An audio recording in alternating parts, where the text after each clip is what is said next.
Give this one a shot. Here, this is the English test. This is passage 1. Let's see, passage 1. No place I'd rather be. So read this, and in the underlined part, you have an answer. Number 1. You either choose A, no change, B, C, or D. Okay, ready? Pause. Okay, off pause. Now you've got your answer here, right?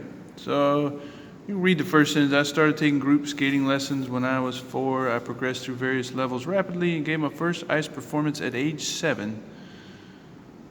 Soon I started winning local and regional competitions. So what is that called if you just put a comma there and you keep on going with a whole nother sentence? That's called a run-on sentence. You don't want that. So you need a period, and then you have a full stop, and then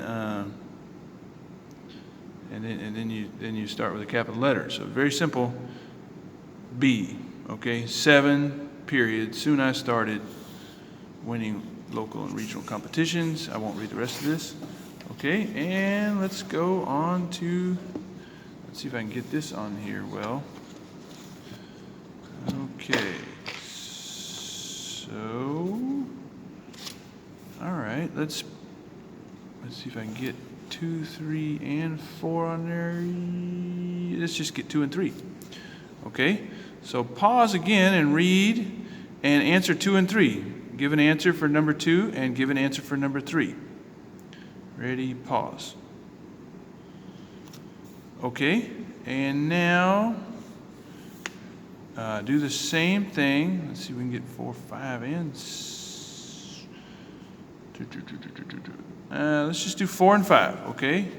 Ready, pause, and put an answer for 4 and 5.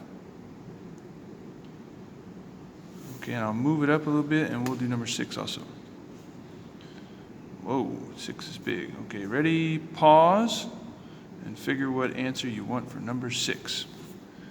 Okay. All right. Saying goodbye to my family and friends. Well, do you think you need a comma? Do you need a comma at the end? So there's no change. That seems awkward. Saying goodbye to my family, comma, and friends. No, you don't need that. Saying goodbye to my family and friends made me, that's all just one little thought. So I answered part J. So 2 is J. Family and friends made me homesick before I even left, comma, but I knew deep down that I had to leave and train full-time in Canada to give my dreams a chance at reality. So part number 3 there, underline. Which of the following alternatives would not be acceptable? So there's a little tricky twist there. Number 3, it's saying, made me homesick even before I left, comma, but I knew, so that's okay, right? That's fine. It's saying which of these, number 3, which would not work, okay? So you kind of got to stick those back in there and read them again and see if they make sense. Before I left, yet I knew, that's okay, that might work. Homesick before I even left, period. I knew deep down, that would work.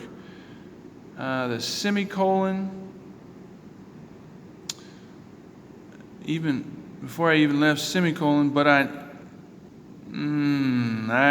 would pick C. Okay, did you pick C? D, before I even left, semicolon, however, comma, I knew. That's okay. That would be okay. So I think they'd all be okay except for C.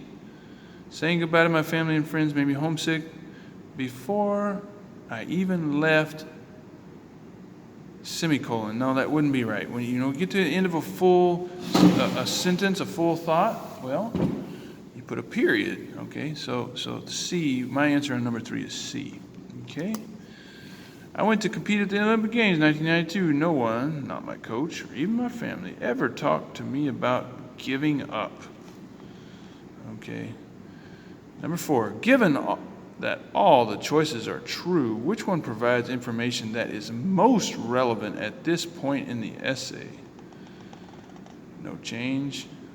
So replace it with, no one ever talked to me about, all the hard work required, the joy of competing in the Olympics, winning a gold medal.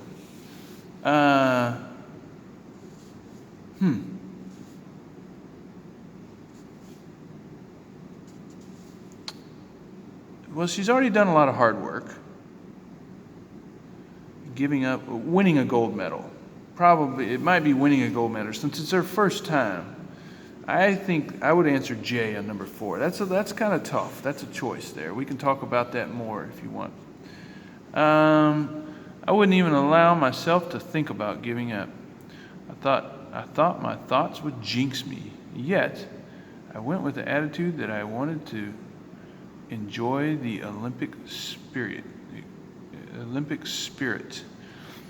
Yet, nevertheless, no change or nevertheless, however, I went with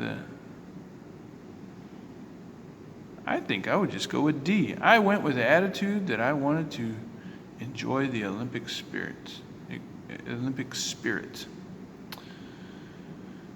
So there's, with English, I like math because there's one right answer, right?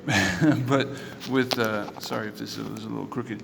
So with English, there's always some subjective, how you like to write and read. But I would just go with I went with the attitude that I wanted to enjoy the Olympic spirit. Okay? Not yet. That's weird. Okay. Number 6. Which of the following statements, if added, let me scoot this up a little bit. I might figure out a new method for this, but I think this is the best way for you to get more practice and us to work together long distance, and then we can get together one time a week. Which of the following statements, if added at the beginning of paragraph 2, would most effectively introduce readers to the information presented in the paragraph? Okay. You're going to add this at the beginning of paragraph 2. Okay, so that's tricky, right? If added at the beginning, would effectively introduce readers to the information presented in the paragraph.